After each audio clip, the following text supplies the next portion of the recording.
What a pleasure it is for me to wish happy birthday to ating predecessor, PRRD. Happy birthday to you, Mr. President. Ngayon, naintindihan ko na kung bakit kung minsan, nung presidente ko, napapamura ka. Now I know why.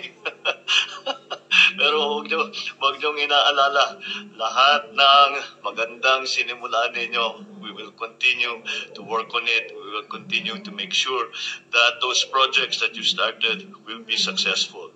And I'm glad that I am able to continue the good work that you started.